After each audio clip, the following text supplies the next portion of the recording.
Bueno, vamos a comenzar, ¿tá? Y los que se vayan sumando se van sumando. Y bueno, de todas formas, como repetimos que queda grabado, así que después lo va a poder ver muchas más personas. Bien. Bueno, mi nombre es Graciela Muniz, represento a Minúscula Ediciones, Correcciones. Es un proyecto independiente que llevamos a cabo con Sofía Zurroca. Comenzamos, las dos somos correctoras de estilo y técnicas en comunicación, y empezamos un poco con el tema de las correcciones. Pero a medida que avanzábamos con eso, surgían muchas incertidumbres y demás del tema de llevar a cabo la publicación de los proyectos que nos llegaban. Entonces, bueno, ahí fue como que comenzamos a trabajar de la mano de autores y autoras en este trabajo de la edición, que es un trabajo hermoso, a nosotros nos encanta. Generalmente además acompañamos a los autores y autoras que tienen mucha expectativa, ¿no? De llevar sus textos hacia la materialización, que puede ser en papel, puede ser en digital. Digo, estamos también buscando otras formas de trabajar el tema del libro, ¿no? Y de esa idea un poco de materialización para, bueno, para también ir transformando las experiencias de lectura. En esta oportunidad, lo que nos convoca es el lanzamiento del libro Sospecho que, de José Luis Julpio Zucotti. Bienvenido, José, ¿cómo estás? Hola, Graciela. Bueno, muchas gracias. Y antes que nada, decir que realmente es recomendable el trabajo que hacen porque hace un acompañamiento muy personalizado, muy cuidado, una edición cuidada, un acompañamiento realmente muy cercano y muy profesional. Así que estoy súper agradecido con Minúscula Correcciones, con la editorial, con todo el trabajo que ustedes llevan adelante. Muchas gracias, José. Bueno, para presentarte un poco elegí leer la presentación que tenés en tu web, porque me pareció muy interesante y creo que resume bastante lo que me gustaría que en esta oportunidad los lectores, los potenciales lectores de tu libro conozcan de vos. Realizó sus estudios filosóficos y teológicos en Montevideo, fue ordenado sacerdote en 2008 y 5 años más tarde obtuvo la licenciatura en Filosofía por la Universidad Gregoriana de Roma. Tiene un posgrado en Gestión Educativa por la Universidad Católica del Uruguay. Vivió en Italia y en Suiza. Actualmente reside en Montevideo. En el año 2021 abandonó el sacerdocio luego de un difícil proceso de decisión donde se convenció, tanto racional como emocionalmente, de que no hay nada más valioso que la libertad intelectual y afectiva. Dejar atrás estructuras obsoletas que le impedían el despliegue maduro de todas sus dimensiones, aunque no estuvo exento de dolor, significó para él un espléndido nuevo nacimiento. Desde entonces se dedica a la escritura, a la docencia y a intentar vivir en cursiva. Me parece súper rica esta biografía, ¿no? Todos los datos que hay en pocas palabras, porque este libro también me parece que tiene mucho que ver con eso. Y te quiero hacer una pregunta, marqué algunas cositas en negrita, que es aquello de intentar vivir en cursiva. ¿Qué significa para vos eso? Bueno, vivir en cursiva, y ojalá, hago un paréntesis, ojalá las maestras siempre sigan enseñando la letra cursiva a los niños en la escuela, porque la cursiva habla de comprenderse y de entenderse uno mismo en continuidad, en proceso. Y eso va un poco a contramano de lo que es la cultura nuestra, tanto de tanta fragmentación y dispersión, y de likes, y de actualizaciones, y de instantes. Y la cursiva es todo lo opuesto, ¿no? Primero que es un elogio de la lentitud, de no estar corriendo todo el tiempo por rendir y producir todo el tiempo, sino ir disfrutando, ¿m? Vivir el tiempo como intensidad y no solamente como cantidad, como número. Vivir en cursiva es eso, ¿no? Es reconocerse los procesos, los aprendizajes, la continuidad, hacer elogio de la memoria, tener un hilo narrativo en la vida. Este filósofo que se ha hecho muy famoso porque es muy llano, muy claro para hablar, que es Byung-Chul Han, habla de eso, ¿verdad? De mantener el hilo narrativo, y la cultura nuestra del mundo digital se nutre de instantes, de ráfagas. Estamos todos con el celular, por ejemplo, mirando todo el tiempo con la yema de los dedos las actualizaciones y notificaciones nuevas del celular, aunque no importa que no tengan conexión con la noticia anterior, no importa, lo importante es que haya algo nuevo para ver, una notificación, ¿ah? Y eso que nos hace perder un poquito justamente el hilo narrativo de nuestra vida, la continuidad de la memoria, el dónde estamos parados y el hacia dónde queremos ir. Ese es el drama que tenemos, o que tiene el ser humano actual, ¿verdad? No sentir que no tenemos un hacia dónde, porque estamos viviendo solamente instantes fragmentados, ¿no? Entonces, vivir en cursiva para mí es eso, ¿no? Es entenderme, tratar de entenderme en continuidad, en proceso y lentamente. No tengo que correr porque no tengo que demostrarle nada a nadie, no tengo que ser el super rendidor, el super emprendedor, ni Superman sin capa. Tengo que ser solamente yo mismo y vivirme, disfrutarme y disfrutar de la vida que estoy teniendo, sin necesidad de estar rindiendo examen todo el tiempo para los demás ni para nadie. Y bueno, es eso, es vivirme y leerme en continuidad, como es la letra cursiva. Exacto. Y qué difícil es en la actualidad esto de vivir en cursiva. Es como un montón. Una de las cosas que quería comentar es que este libro es una serie, está conformado por una serie de sospechas, ¿tá? Sospechas que, ahí va, que José Luis expone, que vienen muy, ¿no? De la emoción, desde una experiencia personal, y que transmite en este libro hacia sus posibles lectores, ¿no? Como una experiencia de vida, de sabiduría, de conocimiento, de filosofía, ¿no? Que ahora después vamos a hablar, ahí va, es un poquito más de la filosofía.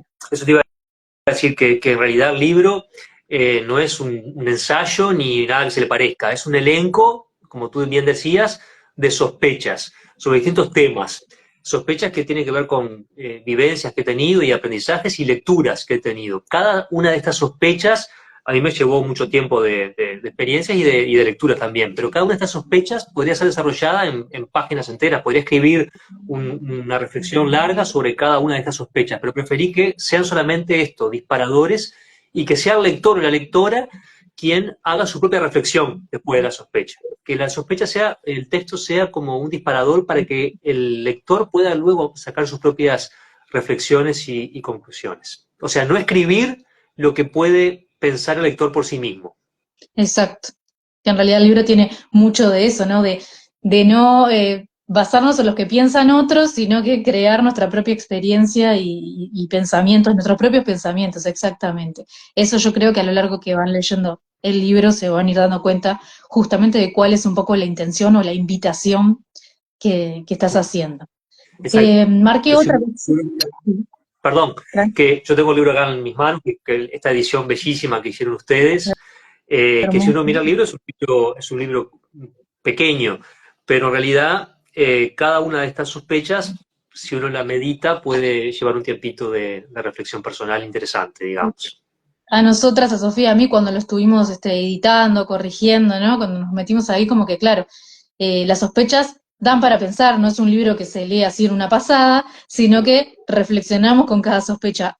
Con algunas nos vamos a sentir más identificados con otros, algunas tal vez dijimos, ay, sí, tal cual es lo que más o menos pienso, y bueno, un poco eso. No, y además, ¿sabes qué, Graciela? Que me gusta lo que dijiste porque siempre que uno lee un libro no tiene por qué comulgar 100% con lo que el autor dice. Uno puede contradecirlo y estar en desacuerdo. Y eso es muy positivo, porque la filosofía, a diferencia de la religión, no busca captar creyentes, busca despertar pensamiento crítico. Esa es la diferencia entre la filosofía y la religión que algunos filósofos, sobre todo de universidades religiosas, no entienden.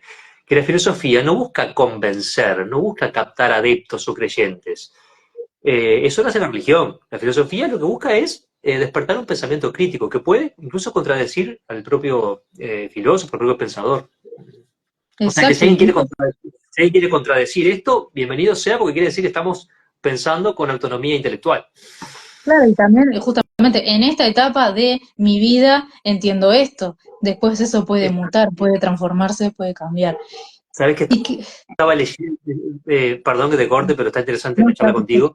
Estaba leyendo algo de Susan Sontag, esta escritora maravillosa, Susan Sontag, que dice justamente eso. Bueno, yo cuando escribo en realidad para deshacerme de cosas. Después que las escribí, ya la dejo en el pasado y capaz que las vivencias me cambian mi manera de sentir, de pensar. Entonces, escribir también es una forma de dejar cosas que después uno puede seguir aprendiendo y capaz que hasta cambiar y hasta contradecirse, y eso no sería un gran problema, hay que habilitarse el cambio. tal cual. Y esto que comentabas recién, ¿no? De la parte de la filosofía y la religión y lo de captar adeptos y demás, eh, está muy bien que justo lo mencionaste ahora, porque una de las cosas que marqué en negrita también de tu bibliografía es esta cuestión de no hay nada más valioso que la libertad intelectual y afectiva y dejar atrás estructuras obsoletas. ¿Qué nos podés comentar un poco de esto? Bueno, eso, como tú lo extrajiste de la reseña biográfica de la web, tiene que ver con mi proceso personal. ¿Ah? Yo en mis últimos años en la Iglesia Católica, yo ya fui pila de paradigmas, cosmovisiones con los que yo crecí y me formé, empezaron a hacer agua y fue como que en determinado momento como que una venda se me cayó de los ojos y hay cosas que ya no las podía sostener ni racional ni afectivamente y que hoy mismo digo, ¿cómo pude estar tanto tiempo en una situación tan infantil? Pero bueno, uno va aprendiendo muchas cosas en la vida y bueno, entonces justamente esos últimos tiempos antes de tomar la decisión de abandonar el sacerdocio y la Iglesia Católica, comprobé con las vísceras, con las entrañas, que no hay nada más valioso que la libertad afectiva, intelectual, y no se puede tolerar que, pero pasa incluso en la política, cuando se habla de la disciplina partidaria, o Ujú. bueno, ninguna institución, ni civil ni religiosa, debería erigirse en propietaria de la interioridad y las conciencias de las personas, ¿no? Y que nos dictamine qué cosa sentir y cómo pensar bajo el argumento de la fidelidad a la doctrina o la obediencia o la disciplina partidaria, por ejemplo. Eso es, es un pensamiento muy totalitarista, sin embargo está muy naturalizado en la política y, bueno, y en la Iglesia Católica, por supuesto. Entonces, cuando ya me di cuenta que hay cosas, normas, preceptos o estructuras que yo mantuve durante muchos años, que me di cuenta que ya no podía sostenerlas, que no tienen argumentos racionales, que no tienen fundamento racional, que ni siquiera responden a lo que tendría que ser el concepto de Dios cristiano, sino que bien son más que nada cosas coyunturales, históricas y algunas hasta con fundamentos económicos y a intereses parciales, ya fue imposible volver atrás, fue imposible. Entonces ahí fue cuando decidí, bueno, tomé la decisión de dar un paso al costado, o al costado o al frente, y dejar el sacerdocio, porque no, ya sentía que esa no era mi vida, que no tenía nada que ver con mi forma de pensar el mundo y la sociedad y los vínculos y la vida intelectual y la racionalidad y la afectividad. O sea que Esa nada pregunta vale más, justamente, nada vale más que la libertad intelectual y afectiva de una persona. Eso. exacto, esa pregunta justamente la hice por eso, porque este libro tiene mucho que ver con eso y con lo de que una persona tiene esa capacidad de transformarse y lo que hablábamos, de repente hoy tengo este pensamiento y más adelante este pensamiento cambió, se transformó. Exacto. Además, ya no es admisible en el siglo XXI que uno viva con un tutelaje intelectual. Ya hasta Kant lo dijo en el 1800, cuando habló en aquel pequeño artículo, ensayo de él, qué es la ilustración. O sea, qué es la madurez de una persona que pueda usar su propia razón sin la guía de otro. O sea, sin que te digan que esto sí, esto no, porque determinadas cosas, porque es un precepto, por un fundamento que tiene nada más, está fundamentado nada más en la autoridad o en un dogma o lo que sea. O sea, eso es muy infantil, es muy infantilizante y ya ninguna persona con un mínimo de criterio tolera una situación tan infantil como esa en la actualidad. Sin embargo, muchos creyentes siguen esta situación porque, bueno, a veces las creencias pasan por otro lado que no es estrictamente lo racional. Decía Ortega, en las creencias se está. Las ideas se tienen, pero las creencias se está. Y sí, cuando nacemos uno nace en una cultura con creencias, con religión, con tradiciones, que bueno, uno después irá evolucionando o no. Exacto. Bueno, por qué esta expresión, ¿no? De que es necesaria una filosofía underground. Bien, antes quisiera poner en contexto el concepto de underground porque capaz que a veces no se tiene tan presente. Es un concepto que surge con fuerza en la segunda mitad del siglo XX. Primero que la palabra underground significa subterráneo, tiene el origen histórico del concepto tiene que ver con los túneles subterráneos de las estaciones de ferrocarril de metro en Estados Unidos, y los grupos que se reunían ahí, los esclavos que huían por esos lugares para no ir a la guerra de Vietnam, y los que estaban en contra desertaban del ejército, perdón, pero en el siglo XIX también los esclavos utilizaban esos túneles. Pero en la segunda mitad del siglo XX el concepto tiene que ver con todo un movimiento cultural que va en contra, digamos, lo que era la cultura oficial, los cánones culturales tradicionales, lo que valida a la sociedad como culturalmente valioso, ¿no? Ese es el concepto de underground, de cultura underground, todo lo marginal, lo periférico, ¿no? En el sentido que yo lo utilizo en el libro, aplicado como un adjetivo a la filosofía, tiene que ver con todo aquel discurso filosófico que nace, se expresa, se manifiesta y genera corrientes de pensamiento crítico por fuera de la institución académica universitaria, la institución académica oficial, ¿ah? Por fuera de los ámbitos académicos, ¿ah? Es todo el pensamiento filosófico, el pensamiento crítico que nace, se expresa y produce corrientes de pensamiento por fuera del ámbito institucional. ¿Por qué? Bueno, porque para la filosofía underground, justamente, la institución limita la libertad de pensamiento. Y esto, capaz que lo que voy a decir es muy básico y es de sentido común, pero a veces no siempre lo tenemos en cuenta. Si yo soy un pensador, un filósofo, vamos a suponer, vamos a usar la palabra pensador, que es más amplio, de una universidad religiosa, confesional, católica u otra, o de una universidad estatal. Es muy difícil a veces hacer análisis y utilizar libremente el pensamiento si lo que vas a escribir o lo que vas a expresar va en contra de los estatutos de tu universidad, porque en los estatutos universitarios, sea una universidad religiosa o pública, ahí está qué es lo que piensa la universidad. Ahí está la misión, la visión, ahí está qué es lo correcto, qué es lo incorrecto, qué es lo falso, qué es lo verdadero, qué es lo bueno y qué es lo malo y cuál es la verdad. Decía Foucault que justamente las instituciones es el poder lo que dictamina qué es la verdad. Y bueno, en parte es así. Si yo soy un filósofo, por ejemplo, de una universidad religiosa, yo voy a pensar muchas veces antes de escribir o decir lo que sé que puede llegar a contradecir a la autoridad de mi universidad, a mis jefes, y a que me paga el sueldo, en definitiva. Que me paga el sueldo. ¿Ah? Entonces, vamos a suponer temas aborto, tema eutanasia, tema sexualidad, tema del mundo del trabajo, tema justicia, tema equidad, tema igualdad, tema tecnología. ¿Ah? Generalmente, los pensadores institucionales, los que están en los ámbitos académicos, sea universidad pública o privada, no importa, porque el Estado también tiene un credo que hace respetar y que si alguien lo contradice, tiene sus consecuencias en los escalafones o queda relegado a la periferia de la persona. Porque ¿qué es el Estado? El Estado es un grupo que cada 5 años se renueva en el gobierno o se perpetúa. Pero el Estado es un grupo de personas que también tienen sus ideologías y sus intereses.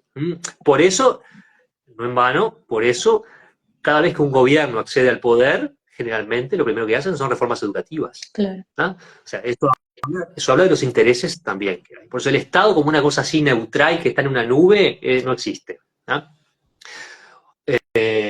Entonces, por eso pienso que una filosofía, un pensamiento que realmente quiere ser una alternativa, que quiera pensar con libertad, tiene que estar por fuera de los ámbitos institucionales, donde no tiene deudas de poder con nadie, no tiene deudas económicas, no tiene deudas de cargos, no tiene deudas de nada.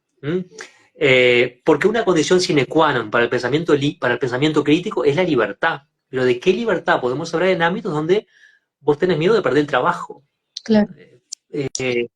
En la historia hay muchos pensadores que fueron underground, digamos, que fueron marginales o periféricos. Sócrates, el primero. El movimiento cínico, porque no era una escuela, era un movimiento cínico con Diógenes, que es el más famoso, que era discípulo de Antístenes. Antístenes era discípulo de Sócrates. Es otro ejemplo, los cínicos. Mucho más adelante, Voltaire. Voltaire se hizo rico siendo prestamista, pero lo hizo con una intención. Yo acabo de terminar de leer una biografía de Voltaire, uno de los principales de la Ilustración. Él utilizaba su dinero para poder ser libre, porque para poder publicar sus libros, sus escritos con libertad y no depender económicamente de monarcas o de jerarquías religiosas o de mecenas. Entonces, él se hizo autónomo por eso y él lo expresó, lo dijo él mismo. Schopenhauer, por ejemplo, también administró muy bien la fortuna de su padre. ¿Para qué? Para ser autónomo y no tener que ser deudor, ni tener miedo de qué publicar o qué no, porque la iglesia podía someterlo a un juicio o porque los monarcas al otro o las autoridades civiles. Schopenhauer lo dice, bueno, él combatió la filosofía de Hegel. Por eso Schopenhauer fracasó en la universidad, ¿por qué? Porque, bueno, era la época de Hegel, el esplendor de Hegel, pero Hegel era el filósofo del Estado, Hegel era el filósofo oficial, y Schopenhauer no, justamente. Nietzsche, otro que dice, Nietzsche dice, me alejé de la universidad para poder ser yo mismo. ¿Ah? Por supuesto, después, bueno, Cioran es otro pensador también por fuera del mundo académico. ¿Ah? Pero son los pensadores que más han aportado incluso a la historia del pensamiento, ¿no? Los más originales, porque no tienen por qué quedar bien con nadie, no les interesa quedar bien con ningún poder. Por eso pienso que una filosofía underground es necesaria para poder crear un pensamiento autónomo, intelectual y hacernos preguntas de verdad de hacia dónde estamos yendo, cómo queremos vivir, qué es, si esto que nos venden es el éxito, por qué el poder se manifiesta de determinada manera, por qué nos acostumbramos a determinadas cosas. Bueno, la filosofía underground, el pensamiento autónomo, libre, justamente quiere tratar de despertar estas conciencias, que a veces, que generalmente la filosofía institucional va por otro lado. Para mí, la filosofía institucional académica está muerta. Es un cadáver ilustre, nada más. Se remite solamente a hacer historia de la filosofía o comentarios de citas de filósofos egregios, de filósofos ilustres y nada más. Es como una especie de caricatura de filosofía universitaria institucional. ¿Eh? No se juega, no se la juega porque no puede, está atada de Claro, manos. Por o eso tal pienso vez, que es importante una filosofía underground. exacto, o tal vez dentro de esos contextos tampoco como que permite, ¿no? Que el otro pueda justamente cuestionarse y pensar libremente, porque sigue estando dentro de esas instituciones que están condicionadas. Hay una parte del epílogo que justamente mencionas eso, ¿no? Que para tener realmente la libertad de expresión, de poder preguntarse, cuestionarse, ¿no? Eh, tiene que No, y existir además, eso. exacto, y además cuando la filosofía se transforma en una materia que uno tiene que salvar dando un examen y aprenderte algo para poder decirlo en el examen, para que el profesor se quede contento solamente, pierde Mm, su dimensión perturbadora. La filosofía tiene que ser perturbadora, porque tiene que ayudarnos a hacer preguntas de lo que se nos quiere presentar que es obvio o evidente. Una de las funciones más importantes que tiene la filosofía es la de enseñarnos a sospechar. ¿De qué? De esas cosas que nos quieren hacer creer que son obvias, evidentes, que tienen que ser así porque sí, porque el sistema lo dice, o porque la costumbre lo dice, la tradición lo dice. Bueno, yo no digo que hay que quedarnos sin fundamentos, no, al contrario, tenemos que tener fundamentos, pero por lo menos una vez en la vida uno tiene que hacer el trabajo de decir, bueno, este cúmulo de ideas o de creencias que yo tengo, llegué a ellas por convicción personal, es lo que hizo Descartes.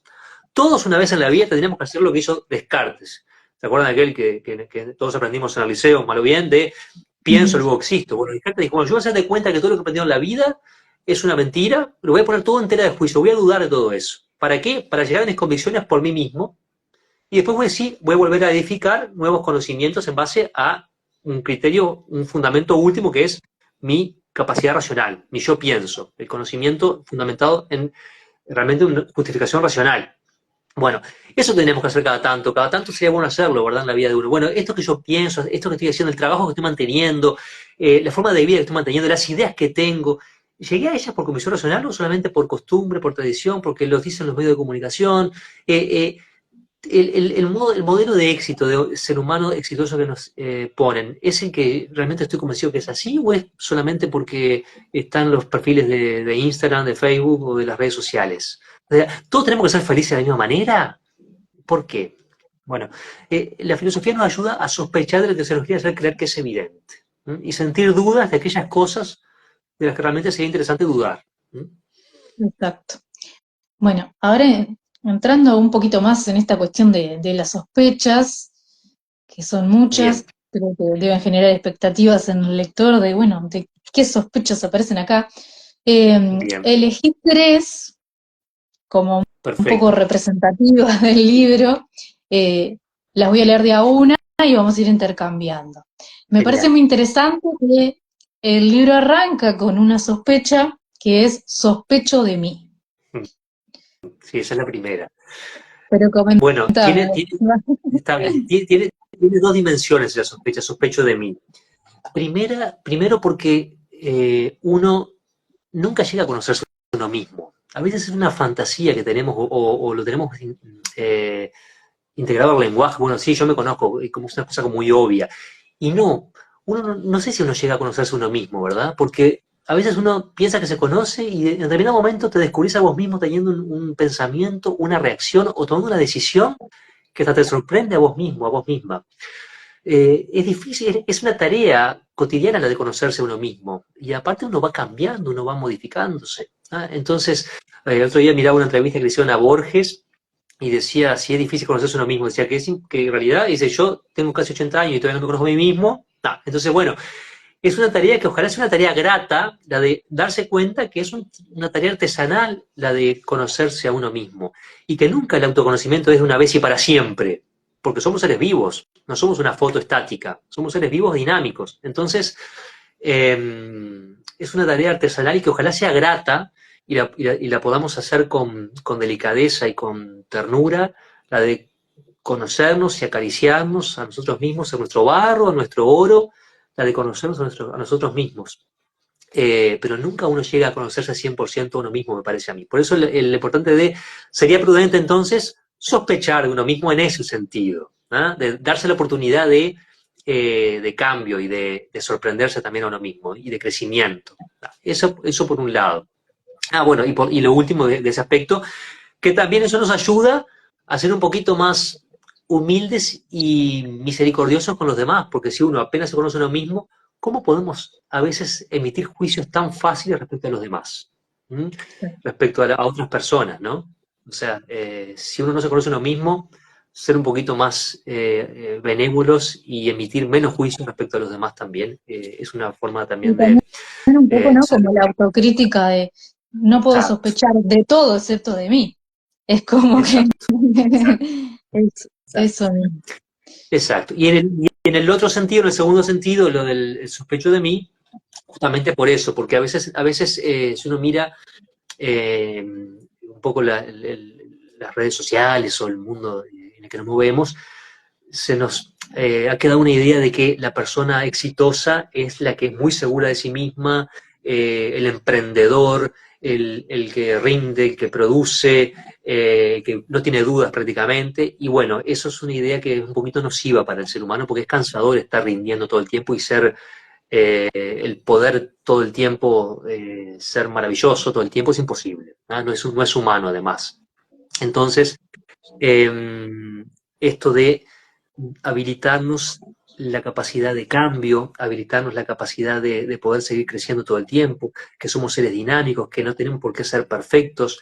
Y en ese sentido de sospechar de uno, de que no somos, podemos tener fisuras, habilitarnos las fisuras, habilitarnos el cambio, habilitarnos la posibilidad de crecimiento, no cercenarnos la capacidad de aprendizaje permanente. Entonces, en ese sentido no somos una foto estática que está ahí congelada en, bueno, yo soy así de determinada manera. Bueno, sospecho de esas afirmaciones así tan cerradas. Sospechemos de ellas porque eso nos terminan matando, nos terminan asfixiando. ¿M? Uno puede ser muy perfecto, pero termina asfixiando. ¿Ah? Decía Antonio Gala, este escritor maravilloso que falleció hace poco, ¿no? Las personas que solo tienen razón me dan pena porque solo tienen eso, solo tienen razón, pero no saben amar. Entonces, en ese sentido, sospechar. Muy bien. Otra de las sospechas que elegí. Sospecho que quien se atreva a pensar con autonomía se convertirá indefectiblemente en un periférico. Bueno, eso tiene que ver con lo que hablamos recién de la filosofía underground, la filosofía que Exacto. sale de los cánones institucionales, pero también lo decía Nietzsche, la persona que usa su cabeza propia no puede ser persona de partido. Y sí, claro, un partido, todos los ámbitos donde prima la ideología por sobre la racionalidad, no toleran que sus integrantes utilicen su cabeza propia, sean autónomos intelectualmente, porque a la larga van a terminar escindiéndose y van a querer decir su propia palabra sobre las cosas. Entonces, por eso, quien quiera ser autónomo intelectualmente y pensar con cabeza propia a la larga va a terminar siendo un periférico, o va a estar por fuera del sistema. Porque en los ámbitos donde prima la ideología por sobre la racionalidad, difícil que se tolere que alguien quiera salir de la homogeneidad. Difícil. Porque el que tiene esa mentalidad, que en el fondo es una mentalidad totalitaria, quiere que haya uniformidad. Y la uniformidad no tolera justamente las voces propias. No tolera que alguien quiera hablar en primera persona. Entonces, en ese sentido va esa sospecha. Voltaire justamente decía, interesante, que justamente las personas que han pensado en los márgenes, en la periferia, esos intelectuales aislados, es a lo que más, y que fueron generalmente perseguidos, es a lo que más les debe la humanidad. Creo que esta es una de las sospechas, ¿no? Que justamente nos deja pensando, reflexionando, y que tal vez muchos se cuestionen un poco y está bueno, está buenísimo que suceda, que se dé ese intercambio con el lector. Bueno, y por último, la última que elegí fue sospecho que es totalmente inútil teorizar sobre problemas existenciales. Esa es la que puede ser más conflictiva o que o más, sí, más conflictiva. ¿Por qué? Bueno, esto va al encuentro de, uno queda a veces maravillado de ver cómo, sobre todo en las redes, también en las librerías, tantos libros que hay sobre cómo ser feliz en 20 días, o cómo ser feliz, o cómo tener estos hábitos maravillosos, o cómo procesar los duelos, o cómo entender la muerte, o cómo encontrar el sentido de la vida. Y pienso que es realmente complicado eso, porque yo estoy admirado de que si alguien tiene la receta mágica de cómo ser feliz, de cuál es el sentido de la vida, o de cómo enfrentar la muerte, de cómo enfrentar el dolor, me saco el sombrero. Yo no creo que alguien tenga esa sabiduría, no la creo. Porque primero habría que definir qué se entiende por felicidad, qué se entiende por sentido de la vida, qué se entiende por lo que es justamente el dolor o la muerte. Y generalmente son a veces definiciones objetivas de cosas y no puede haber algo universal para eso. Yo realmente considero que el sentido de la vida es una respuesta que la puede dar cada persona. Sin embargo, esta gente gana miles de dólares vendiendo libros o dando charlas o conferencias y llegan a auditorios con miles de personas y millones de visitas en YouTube, pero en realidad es una respuesta personal. Entonces, nadie puede estar en los zapatos de una persona. ¿Qué es la felicidad? ¿La felicidad qué es? ¿Quién te va a definir qué es la felicidad? ¿Es tener un bienestar material y espiritual? ¿Se puede ser feliz con pocos bienes materiales? ¿Es algo a lo que uno puede llegar? ¿Es un cúmulo de virtudes, de valores que uno puede tener? ¿Es un estado? ¿Es serenidad? ¿Qué es la felicidad? Difícil, definiciones así que las puedan dar y que uno dice, vamos a aprender, me aprendí esto, voy a ser feliz. ¿Ah? Pienso que es una situación que cada persona debe dar su propia palabra sobre eso. ¿Ah? Entonces, teorizar sobre problemas existenciales solo les sirve a los que venden los libros y dan esas charlas, pero a nadie más. Difícil. Y que es cada persona quien debe decir su propia palabra sobre ese tema. Después te quería decir otra cosa sobre eso. Bueno, justamente, porque además para poder decir todo eso tenemos que definir cuál es la definición de ser humano que tenemos. ¿Qué es el ser humano? Bueno, si yo defino, doy una conceptualización del ser humano, bueno, el ser humano es una persona estrictamente racional. Bueno, ahí, bueno, entonces la felicidad será el conocimiento absoluto. Ahora, si yo lo defino como un ser que está en incesantes necesidades, necesitamos cosas todo el tiempo, afectos, personas, ¿no? Entonces la felicidad se va a convertir en algo muy escurridizo porque voy a seguir siempre necesitando cosas. Accedo a un objeto de deseo y enseguida me surge otro y otro y otro. Entonces la felicidad va a ser prácticamente algo muy escurridizo. Y eso es muy complejo, esto de teorizar sobre problemas existenciales. Sin embargo, uno va a unas librerías, a un lugar y ve la literatura, sobre todo en la de autoayuda, y está plagado de grandes escritores que hacen mucha caja con estos temas, porque claro, todos necesitamos y todos quisiéramos saber cómo ser feliz, pero es una tarea personal donde cada ser humano debe decir su palabra a través del ensayo y el error y de toda una vida de aprendizajes, decir cuál es el sentido que yo le voy a dar a mi vida. Y con eso sería ya mucho. Claro, es que es interesante esto que planteas, ¿no? De primero definir, no es para todos, no es lo mismo la felicidad, entonces como un libro me vende una receta, que en realidad lo que está haciendo es como vender un poco.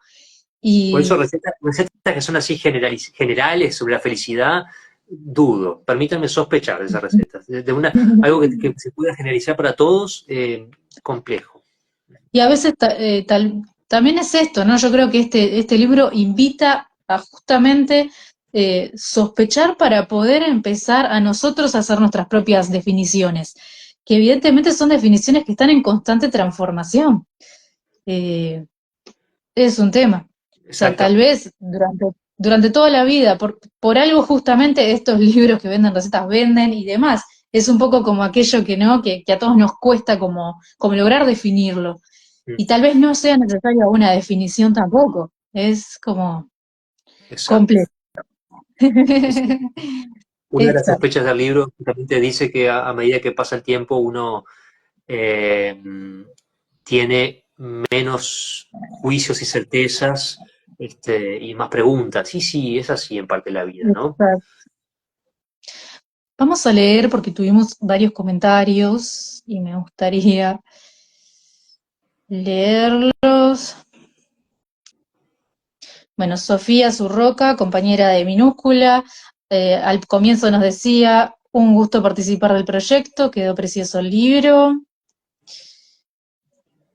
Ya le agradecemos a Teníamos, Sofía, divino el trabajo que hizo realmente. después tenemos a Josefina Díaz, que es la ilustradora, porque les contamos que este libro tiene ilustraciones, un poquito ahí Bien. para acompañar esas sospechas que son bastante intensas y la verdad que las ilustraciones de Josefina eh, Nos justamente ilustradas. ayudaron, sí, sí, sí, sí. Que sea más Eso, lúdico, ¿no? Sí. exactamente.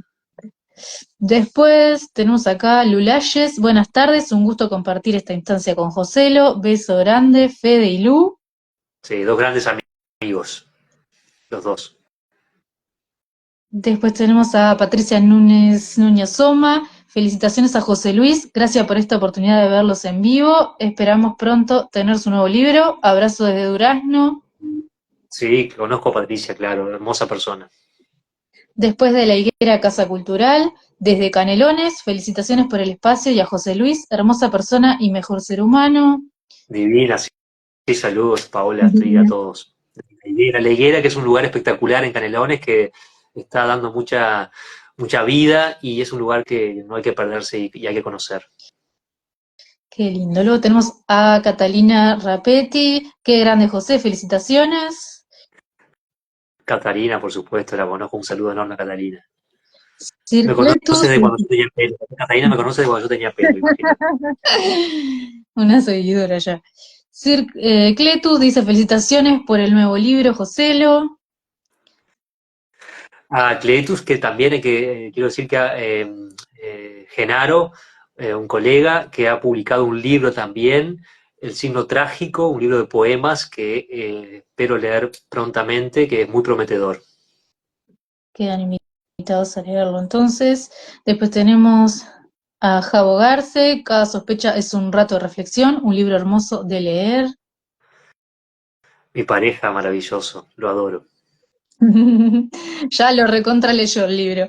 Ya lo leyó. Después tenemos a Patricia de vuelta, que dice en tiempos en que nos pisamos para hablar, vivimos acelerados y tantas cosas que nos hacen descreer de nuestra capacidad de intercambiar, escribir filosofía es un acto de valor.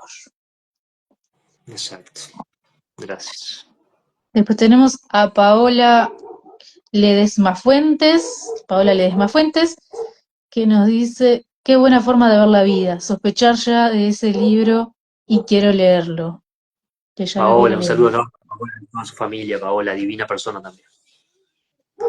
Después tenemos a Pontifede, saludos José, felicitaciones y ya con ganas de leer el libro. Saludos míos y de José.